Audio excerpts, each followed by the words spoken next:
Gue yakin banget pasti lo pernah ngerasain migrain. Buat lo yang belum pernah merasakan migrain bisa dibilang adalah rasa sakit yang luar biasa di salah satu sisi kepala lo. Rasa sakit ini bisa dideskripsikan seperti ditusuk oleh paku besar, dipukul pakai palu, atau rasanya seperti nyut-nyutan yang sangat luar biasa sakitnya. Nah, kalau sekiranya lo sering mengalami migrain dan tidak hilang-hilang, mungkin ada baiknya lo langsung ke dokter. Seperti kisah nyata mengerikan dari wanita ini. Jadi singkat cerita, ada seorang wanita yang udah berminggu-minggu mengidap migrain yang sangat luar biasa menyakitkan. Pas dia periksa ke rumah sakit, dokter semuanya kaget karena mereka melihat sesuatu yang impossible banget muncul dari dalam kepalanya. Nah, sebelum kita masuk ke detail kisah nyata mengerikan kali ini ya. Hai semua, nama gue Ewing dan jangan lupa untuk subscribe karena gue bakalan upload 2 video kisah nyata mengerikan atau video horor setiap minggunya. Supaya gak ketinggalan, nyalain juga nih notifikasinya. Lalu sebarkan video ini ke semua teman-teman lo yang sekiranya suka video-video horor. Kalau udah siap, langsung aja kita mulai kisah nyata mengerikan untuk episode kali ini.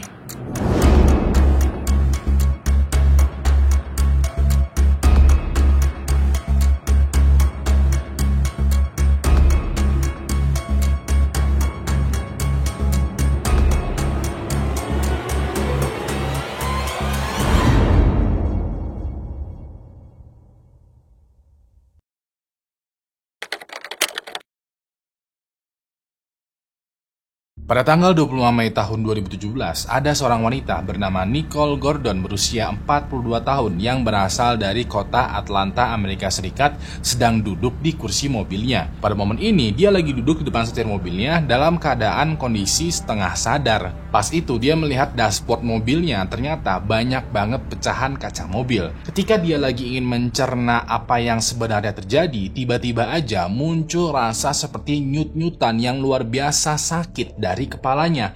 Saking sakitnya, gak lama kemudian dia tahu-tahu pingsan. Beberapa saat kemudian, Nicole ini kebangun lagi. Pas dia kebangun untuk yang kedua kalinya, dia bisa melihat kalau dia lagi duduk di kursi belakang mobil, di kursi penumpang. Mobilnya ini sekarang lagi berjalan nih, dan pas dia menoleh ke kursi supir, ternyata mobilnya ini sedang dikendarai oleh pacarnya yang bernama Jeronte Kane yang berusia 39 tahun. Begitu dia melihat pacarnya, Nicole secara samar-samar teringat kalau dia tuh tadi sebelum pingsan kayaknya lagi berantem, lagi adu bacot sama Jeronte. Kok sekarang dia malah lagi nyetir? Ini ada apa ya? Pas Nicole berusaha untuk mencerna situasi, lagi-lagi muncul rasa seperti nyut-nyutan yang luar biasa dari kepalanya. Saking sakitnya, untuk yang kedua kalinya, gak lama kemudian dia tahu-tahu pingsan lagi. Beberapa saat kemudian, Nicole ini kebangun dari pingsannya. Pas kebangun, ternyata dia lagi tiduran di atas kasur. Dia lirik dong sekelilingnya, dan pas itu dia melihat ibunya Jeronte lagi ngelap-ngelapin kepalanya. Nicole bilang,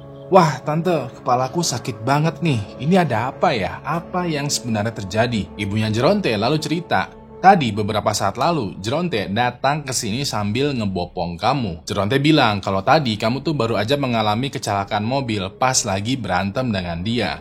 Mungkin karena emosian dan juga mabok, kamu dengan sengaja nabrakin mobil kamu ke mobilnya Jeronte. Tabrakannya ini cukup keras sehingga mengakibatkan mobil kamu rusak parah dan kamunya juga luka-luka. Ya udah deh, Jeronte pun membawa kamu ke sini supaya ibu bisa merawat kamu untuk sementara. Nah, Jeronte tadi baru aja keluar buat beli obat-obatan untuk kamu." Nicole yang mendengar penjelasan dari ibunya Jeronte ini akhirnya secara samar-samar tuh mulai inget lagi kejadiannya. Pas itu Nicole membenarkan seluruh cerita dari Jeronte dan juga ibunya Jeronte. Dia bisa teringat lagi samar-samar kalau dia tadi tuh lagi berantem sama Jeronte, terus karena saking kesal, emosian dan mabuk, dia nabrakin mobilnya. Tahu-tahu pas nabrakin mobil, dia mendadak pingsan aja. Terus dia bisa ingat juga kalau dia bolak-balik pingsan sadar pas Jeronte membawa dia ke rumah ibunya Jeronte. Setelah mendengar cerita ini, mereka lanjut ngobrol lagi. Nah, untuk beberapa hari kemudian, Nicole dirawat tuh oleh Jeronte dan juga ibunya Jeronte. Dirasa kondisinya Nicole udah mendingan, dia berterima kasih kepada Jeronte dan ibunya Jeronte atas perawatan dan perhatiannya. Setelah itu, Nicole pamit pulang tuh ke rumahnya. Begitu sampai ke rumah, Nicole secara fisik emang terlihat sembuh, tapi entah alasan apa ya, dia merasa kayak ada yang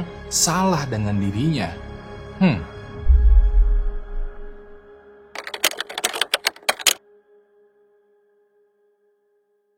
Untuk beberapa hari selanjutnya, Nicole berusaha untuk kembali lagi nih ke rutinitas hidupnya. Walaupun begitu, walaupun luka di tubuhnya ini udah terbilang sembuh, dia kayak merasa ini tuh bukan dirinya. Dia merasa aneh, dia merasa ada yang salah nih dengan tubuhnya, tapi nggak tahu anehnya tuh apa dan sebab salahnya tuh kenapa. Beberapa hal yang dia notice adalah masih ada nih rasa sakit seperti migrain di kepalanya. Sekarang ini udah agak membaik karena dia baru aja minum obat migrain. Cuman kalau pengaruh obatnya udah hilang, rasa sakit migrainnya itu bakalan menjadi-jadi lagi. Selain itu juga, dia notice kalau dia ngerasa sulit untuk berdiri diam dan seimbang. Setiap kali dia berdiri tegak dan diam, tubuhnya itu kayak tahu-tahu oleng aja, kayak mau jatuh. Dia bagaikan berdiri di tengah kapal laut yang sedang berombang-ambing. Dikabarkan juga, Nicole ngerasa sering lupa, ngomongnya gelagapan, pandangannya kabur ngeblur, dan kadang suka ngeblank kosong gitu pikirannya. Yang lebih parahnya lagi adalah terkadang suka ada serangan migrain mendadak yang super duper sakit. Kayak tiba-tiba aja kepalanya itu seperti ditusuk paku besar tajam yang ngebuat kepalanya itu sakit banget. Migrainnya ini bakalan jump scare atau muncul secara mendadak walau Nicole udah meminum obat migrainnya. Gara-gara semua hal ini, dia nggak bisa tuh menjalani aktivitas dan kerjaannya dengan baik. Alhasil, Nicole lebih sering berbaring tiduran dan istirahat di rumahnya. Pas Nicole lagi terkapar kesakitan, Geronte bakalan datang ke rumah Nicole dan berusaha untuk merawat Nicole. Bisa dibilang, Geronte berusahalah menjadi pacar yang baik, perhatian, dan tanggung jawab. Tapi, dikarenakan mereka berdua punya masalah di relationship-nya, perhatian yang baik-baik aja tahu-tahu berubah menjadi bete-betean, perdebatan, dan adu bacot. Diketahui ya, Geronte ini orangnya keras kepala, sedangkan Nicole orangnya cemburuan. Setiap kali mereka ketemuan, mereka awalnya bakalan mesra dan harmonis tuh. Tapi semakin lama mereka ngobrol atau berada di satu tempat secara bersamaan, obrolan mereka itu kayak mengungkit lagi masalah di masa lalu. Mereka malah jadi saling bete, debat, adu bacot, dan ujung-ujungnya berantem. Kalau udah berantem, Geronte bakalan keluar dari rumahnya Nicole dengan membanting pintunya. Sementara itu, Nicole bakalan tiduran terkapar lemas sambil menangis, entah itu karena sakit hati atau sakit migrain. Beberapa hari kemudian, begitu marahnya mereka udah reda, Geronte bakalan datang lagi ke rumah Nicole, merawat Nicole dengan perhatian dan juga mesra. Terus tahu-tahu mereka bakalan berantem lagi, Geronte pulang lagi, dan Nicole tiduran terkapar lemas lagi. Begitu aja terus tuh dinamika hubungan di antara Nicole dan juga Geronte. Sampai pada suatu hari, sekitaran seminggu atau 2 minggu setelah Nicole kecelakaan, sahabatnya Nicole yang bernama Lisha datang ingin menjenguk. Lisha tahu kalau Nicole sakit, maka dari itu dia datang ke rumahnya Nicole dan mengetok-ketok pintunya kayak, "Halo Nicole, ini sahabat lo, Lisha. Gua tahu lo lagi ada di dalam rumah dan lagi sakit. Sini, gue bantuin lo." Pada momen Lisha mengetok-ngetok pintu, Nicole dan Geronte mereka berdua lagi serumah dan seperti biasa mereka lagi berantem. Nicole yang mendengar suara ketokan dari Lisha ini bukan yang langsung membukakan pintu ya, tapi dia kayak anjir lah, ini orang datang di saat yang nggak tepat nih. Sedikit info ya, Lisha ini orangnya berisik dan terlalu kepo. Lisha terbilang tipikal cewek yang suka banyak ngomong dan setiap kali dia ngomong nada suaranya tuh tinggi dan cempreng, kayak orang emosian. Diketahui juga Lisha dan Geronte ini tidak saling suka, sama-sama saling ilfil lah. Menurut Nicole, Lisha dan Geronte sebenarnya adalah dua orang yang sama-sama keras kepala. Bisa dibilang sahabatnya Nicole, Lisha, dan pacarnya Nicole, Geronte ini nggak nyambung. Dan kalau dua orang keras kepala ini lagi ngobrol, Nicole yang lagi sakit kepala itu bakalan jadi pecah kepala. Pas itu ya, Nicole kayak angkat tangan, nyerah. Dia nggak mau lagi lanjut berantem dengan pacarnya, Geronte, dan juga nggak mau bukain pintu untuk sahabatnya, Lisha. Lalu Nicole kayak bilang ke Geronte kayak, udah lo diem dulu aja di sini, jangan bersuara apapun. Jangan juga bukain pintu buat Lisha. Gua mau tidur, kepala gue udah sakit banget, nggak kuat. Nicole pun masuk ke kamar dan tiduran tuh sambil nutup kepalanya dengan bantal karena Lisha di depan pintu aja itu masih ngetok-ngetok kayak, "Halo Nicole, aku tahu kamu lagi di dalam rumah, biarkan aku membantumu, bla bla bla bla." Wah, pokoknya cempreng sendirilah. Sementara itu Geronte ini ya duduk aja di sofa di ruang TV berusaha tidak membuat suara apapun. Beberapa menit kemudian ketika Lisha udah nggak terdengar lagi, Geronte pun pulang meninggalkan Nicole sendirian di rumah. Begitu terus untuk beberapa beberapa hari dan minggu ke depan. Jeronte bakalan datang ke rumah Nicole, merawat Nicole, tapi ujung-ujungnya malah berantem. Kalau Lisa datang, Jeronte dan Nicole bakalan mendadak diem-dieman, seakan-akan rumah ini tuh kosong, gak ada orangnya. Ketika Lisa udah nyerah nih ya ngetok pintu, Jeronte bakalan pulang dari rumahnya Nicole. Lalu 2 bulan semenjak Nicole kecelakaan, sakit kepala migrainnya Nicole ini masih belum juga mendingan, masih aja sakit luar biasa. Bahkan rasanya itu semakin parah. Karena sakitnya makin kerasa parah ya, diketahui Nicole bisa meminum obat peredam migrain atau sakit kepala sampai 5 kali dalam sehari. Walaupun begitu, rasa sakitnya masih juga tidak berkurang, masih terus berasa. Sementara itu, Jeronte yang tadinya merawat Nicole makin lama makin kesel dan makin gak sabaran. Jeronte bahkan sekarang menuduh Nicole sebagai orang yang pemalas dan lebay, dikarenakan cuman gara-gara sakit kepala aja lo sampai gak aktivitas sama sekali. Dituduh sebagai seorang pemalas dan lebay, Nicole ngamuk dong. Dan terjadi lagi tuh adu bacot di antara Nicole versus Jeronte. Pas Jeronte lagi ngebacot ya, sakit kepalanya Nicole ini semakin memuncak, semakin sakit, semakin berasa itu ketokan paku tajam di kepalanya. Pokoknya makin kacau lah. Saking parahnya pas mereka lagi adu bacot nih, Nicole itu tarik nafas dan dengan tenang langsung bilang ke Jeronte, "Udah, kita stop. Gue udah gak mau lagi pacaran sama lo. Mendingan lo ambil semua barang lo yang ada di rumah ini dan keluar dari sini." Jeronte yang diputusin sama Nicole makin keras lagi nih adu bacotnya. Dia kayak bilang, "Apa-apaan lo mutusin gua? Lo udah gua rawat, udah gua perhatiin, lo kayak nggak tahu terima kasih lo sekarang malah ngusir gua, mutusin gua, bla bla bla bla." Nicole yang lagi sakit kepala luar biasa dan juga sakit hati ini ya kayak pasrah aja lah denger omongannya Jeronte. Yang penting sekarang kita putus dan gua mau lo pergi dari sini. Jeronte pun packing barang-barang dia dan keluar tuh dari rumahnya Nicole sambil membanting pintu. Pas itu ya suasana rumahnya Nicole itu mendadak menjadi hening, menjadi sepi. Saking sepinya dia bahkan bisa mendengar suara nging atau suara mendengung di kupingnya. Nicole pun yang udah tenang ini itu balik lagi ke kasur, tiduran dan mengambil handphonenya. Dia lalu menghubungi Lisa, sahabatnya, untuk mengajaknya untuk datang ke rumahnya Nicole. Pas itu Nicole bilang, "Maaf ya, kemarin gue gak bisa nerima lo. Kemarin lagi ada Jeronte. Sekarang gue udah bener-bener putus nih sama dia. Lo bisalah datang ke rumah gue sekarang." Lisa yang mendengar perkataan Nicole ini gak ngambil hati. Dia gak bermasalah atau tersinggung. Lisa kayak pengertian lah kepada sahabatnya sendiri juga. Lisa pun juga mau tuh dan bersedia nih kalau dia yang sekarang mesti merawat Nicole. Ya udah deh, mereka menyudahi panggilan teleponnya dan gak lama kemudian Lisa muncul di depan rumahnya Nicole. Begitu Nicole membukakan pintu, Lisa melihat kalau Nicole ternyata kondisinya ini bener-bener mengkhawatirkan banget. Wajahnya pucat, matanya juga sipit, bengkak, kayak orang yang terlalu banyak sering menangis, kayak orang yang lagi menahan rasa sakit yang luar biasa. Terus juga berdirinya kayak orang yang sempoyongan, yang megangin pintu lah. Pokoknya kayak gak bisa lah berdiri tegak dengan naas banget lah. Lisa ini kayak tercengang melihat kondisinya Nicole yang sangat tidak normal karena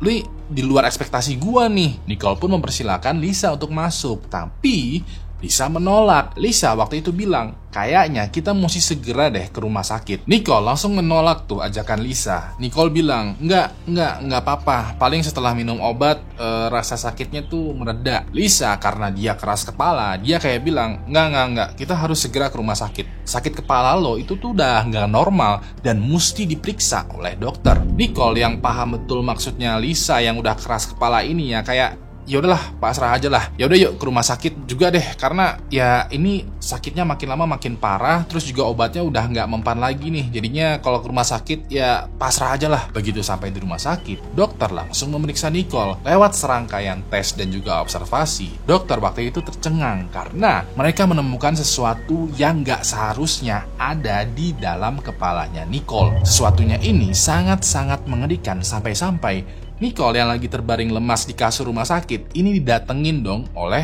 banyak polisi.